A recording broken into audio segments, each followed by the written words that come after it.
Imagine a virtual world that mirrors our own. In it, you meet colleagues, travel to foreign cities, and even get your pilot's license. This world is coming, and you've probably heard of it. It's called the metaverse. The metaverse would allow that virtual space to operate like the real world does, for everyone, at the same time, with infinite memory and history. But if you thought the metaverse was all about gaming, gigs, and virtual meetings, think again. It could transform numerous aspects of our daily lives. The heat is unbelievable. From firefighting and filmmaking, we're going to see people spending more time in immersive experiences, to manufacturing and medicine. Using augmented reality as an opportunity for us to do things better. A whole new world is emerging, and with it, multi-trillion-dollar opportunities.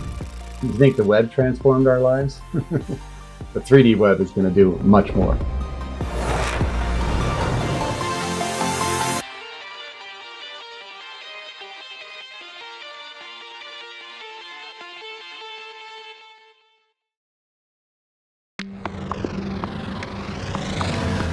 One of the recent innovations that we've created at ILM is what we call Stagecraft, the Stagecraft LED wall, which is this immersive environment which filmmakers can use to create their productions. Industrial Light and Magic is a groundbreaking visual effects company famous for recent shows like Disney's Obi-Wan Kenobi. Where is he? In the past, it would have taken an army of set designers months to build a set like this. Now, with ILM's Stagecraft technology, sets can be designed virtually, revolutionizing the production process. Stagecraft is ILM's virtual production toolkit, and it's really an end-to-end solution. So what you see on that LED wall is actually what goes straight into the show. This is the technology which underpins the metaverse, the ability to conjure up realistic, computer-generated worlds in real time. But what exactly is the metaverse? Ask a lot of people and some might tell you it's about NFTs, or donning a VR headset and jumping into an online world like the game Second Life. But for companies and professionals working in the field, the metaverse is something far more significant. Matthew Ball is a leading authority on the metaverse. For some, it is a future state of today's internet, but which operates in a more decentralized fashion. But for most, especially those which operate big tech today, they imagine it as a parallel plane of existence, a 3D virtual simulacra of the Earth, but with many fictional elements, allowing us to do what is not possible. The term metaverse was first coined in Neil Stephenson's 1992 novel, Snow Crash. But the metaverse has its roots in the early gaming industry of the 1970s. A player can improve the machine's ability by revising its program. For decades, the video game industry has been developing software and hardware to create simulations. Initially, these were very limited. These experiences began with multi-user shared hallucinations, with your own rules for real-time collaboration with others to choose and tell your own story. But of course, it unfolded purely in text, largely without color. In the decades that followed, we saw persistent improvements in visual fidelity, in the number of people who engaged in these worlds, their cultural impact, as well as their economic value. The advent of 3D graphics technology transformed video games and fueled the growth of the gaming industry. Worth $13 billion in 1997, this rose to $214 billion in 2021. Today, this technology has come of age. Graphics software can now create a simulated world's rules, logic, and physics. It's already opening up new frontiers for creativity in the film and television industry. Thank you, and background action. I'm able to put actors and cameras in this environment, and we can see it and play in it and live in it.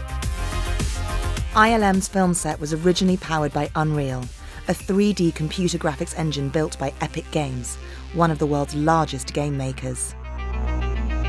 ILM has since developed its own real-time cinematic render engine called Helios. And some of the biggest names in the movie business are buying into it. We could actually get in-camera finished visual effects that would really help us with the quick turnaround that television requires.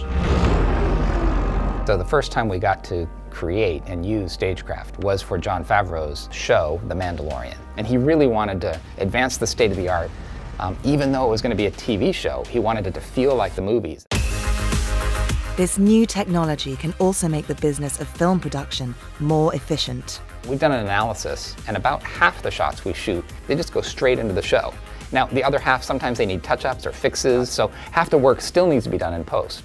But when you're talking about thousands of shots, that can be a pretty significant streamlining and reduction in that post-production process. It's not just Hollywood. The vast opportunities emerging with metaverse technologies are drawing the interest of some of the world's biggest companies. Facebook is so excited, it's changed its name.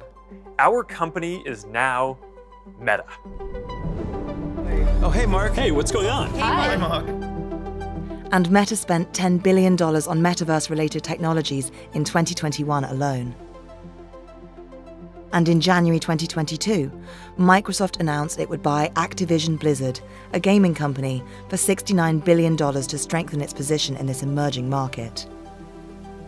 In the first 5 months of 2022, private equity firms, venture capitalists, and corporations invested over $120 billion in the metaverse, more than double the total in 2021. But it's not only tech giants and big corporations that are set to profit from the metaverse. It offers financial opportunities for small, would-be entrepreneurs, wherever they are on the planet. Sometimes in places you might not expect. You don't have to be in San Francisco to be able to program computer games. Simon Burgess and Max Entwistle are two developers who create virtual experiences on the platform Roblox.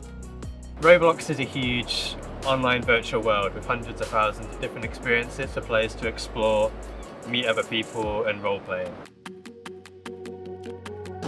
Roblox, which was launched in 2006, had 58.5 million daily active users in July 2022. At the end of that month, it was valued at $25 billion.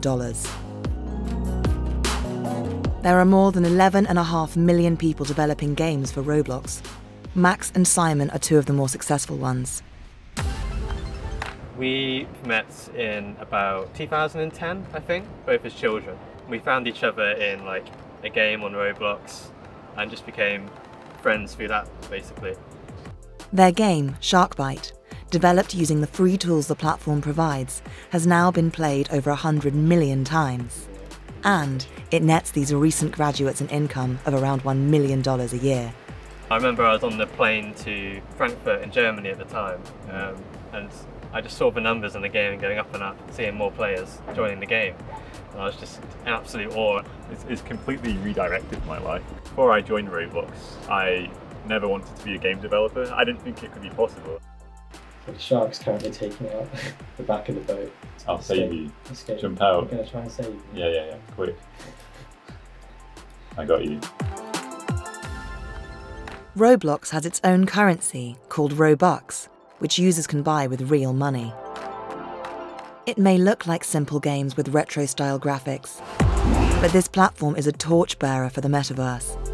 Its creators promise ultra-immersive virtual experiences that digitally mirror those in the real world. Many people think Roblox is a gaming company. We are not.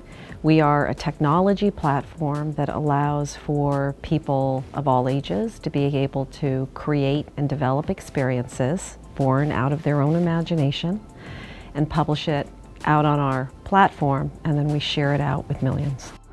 The experience itself is much of what we imagine the metaverse to be. Tens of millions of different interconnected virtual worlds, all seamlessly integrated with who you are, how you communicate, your payment systems, your virtual purchases. The metaverse is already second nature for children across the world. 3 out of 4 Americans aged between 9 and 12 use Roblox, as do half of 10-year-olds in Britain. With that kind of popularity, the platform has caught the attention of major global brands. We never say exactly this is when a technology went mainstream or proliferated, but at least for Generation Z and Alpha, it certainly appears to be. The metaverse has found its place in the cultural zeitgeist, even if nobody knows what its final state will look like. I feel like you could ask a million developers what the metaverse is and everyone would have a different definition. We're still coming to grasp the concept of it, and that it's got a long way to go. Only a very small portion of the canvas has been painted so far. The metaverse is starting to offer opportunities to a multitude of industries and new ways to tackle pressing, even deadly challenges. A state of emergency has descended into chaos.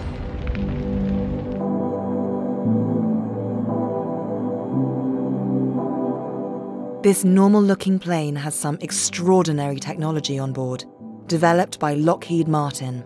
As it flies above the Colorado mountains, the plane is digitally mapping the wildfires that rage below, and it's changing how these types of fires are fought. Lockheed Martin recognizes the impact that wildfires in particular are having on our lives, on our economies, and on the climate. There are helicopters coming in and planes dropping water every few minutes.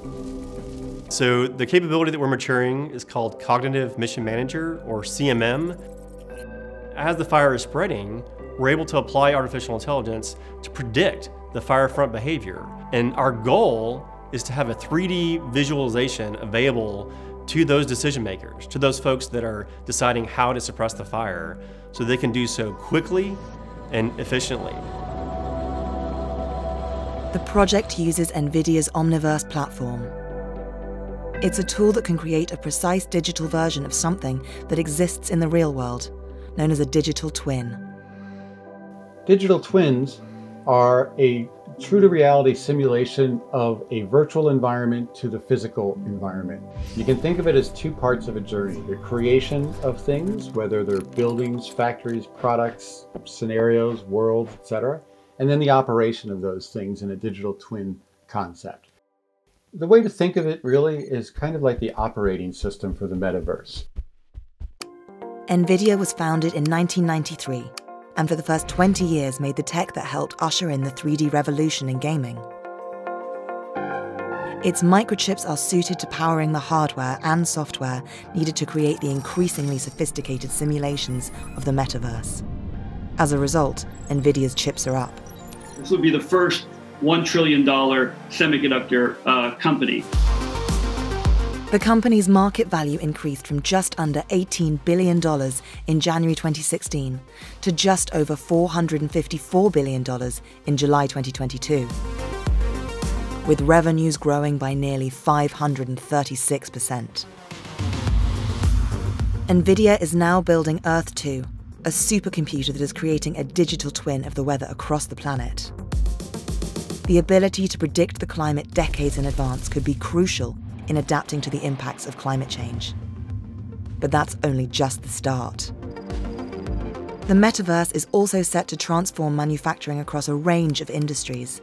Amazon, Siemens, and BMW are among the big companies that are using digital twin technologies to recreate their processes down to the smallest detail. The factory of the future is going to be more efficient, it's going to be safer, it's going to be a higher degree of productivity.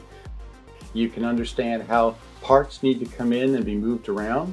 You can do other things like training the robots in those virtual factories before you commit to them in the physical sense.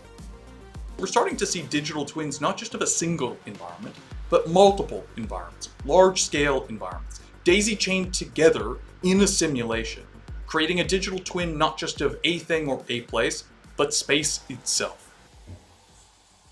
But there is a potential problem. As yet, the metaverse lacks an agreed standard for connecting multiple virtual worlds. Something like the HTML protocol, an agreed standard that defines the appearance and behavior of pages on the web. When we think about the metaverse as a 3D elevation of the internet, we require the same sorts of structures, new standards for 3D information, new hierarchies that allow one virtual world to know that another exists, to then communicate and safely, securely, and consistently share information. But almost none of that exists today. The race is on to develop the metaverse's equivalent of HTML. The thing that makes the metaverse so impactful for everyone is the seamless ability to go from virtual world to virtual world in much the same way today we go from website to website. Doesn't matter the device, the browser, etc. Once again, it's Hollywood that is making the running.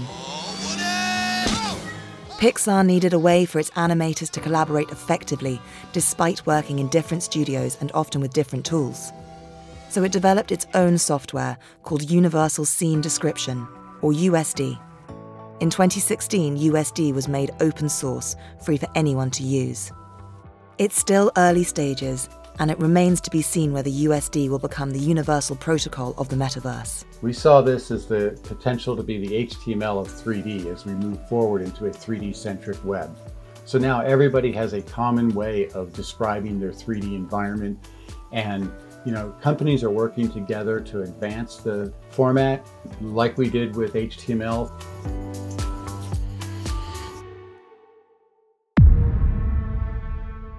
As some companies focus on wiring up the metaverse, others are busy developing devices to access it and turn science fiction into real commercial opportunity. There's nowhere left to go except the oasis.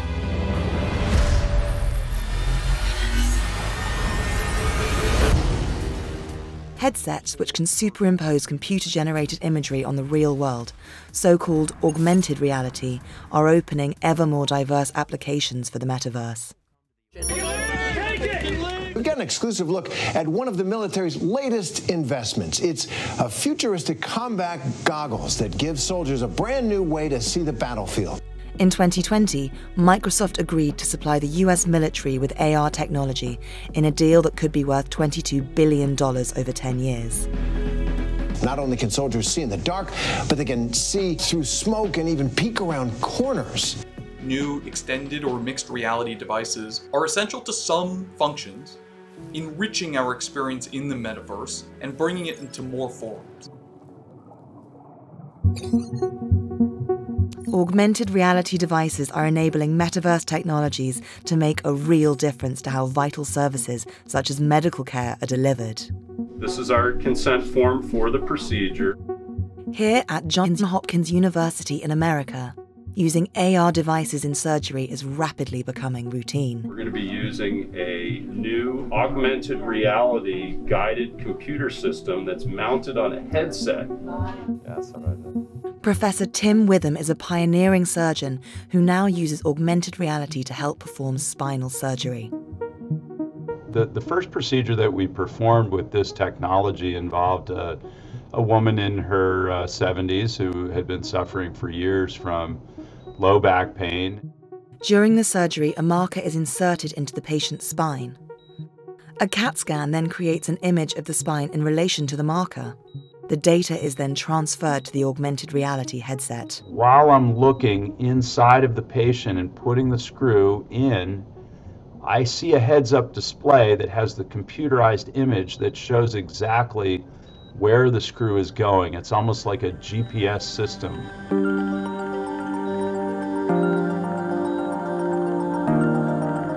The augmented reality allows Professor Witham to perform the surgery with a consistent accuracy that was previously hard to achieve. I've subsequently done about 100 cases, and we've published data on our accuracy or success rate, if you will, and we've found that the device is about 98% accurate in the placement of spinal instrumentation or implants into the spine. It was very rewarding to be able to see the development of this new technology and then be able to utilize it in real clinical use. The metaverse is already starting to offer glimpses of its potential to drive change and to shape how we behave in profound ways. I find it very hard to predict what the real market opportunity will be. The one thing that I know for sure is that these new technologies will lead to new behaviors, and those new behaviors will unlock markets that I can't predict. But as the metaverse grows, so do the challenges. Intel estimates that we need a nearly 1,000-factor improvement in average computing power, plus myriad more computing devices to begin with. And for all its promise to transform how companies and people operate, the metaverse is likely to share the pitfalls of the real world. One thing seems certain: the idea that the real world is limited to what is physically present nearby will seem increasingly bizarre. I like to talk about the metaverse as more than just a tech wave, but a societal one. A multi-trillion-dollar economic opportunity that will transform nearly every country, industry, and person's life globally. Hello, I'm Tom Standage, Deputy Editor at The Economist. If you'd like to learn more about this topic, click on the link opposite. And if you'd like to watch more of our Now and Next series, click on the other link. Thanks for watching, and don't forget to subscribe.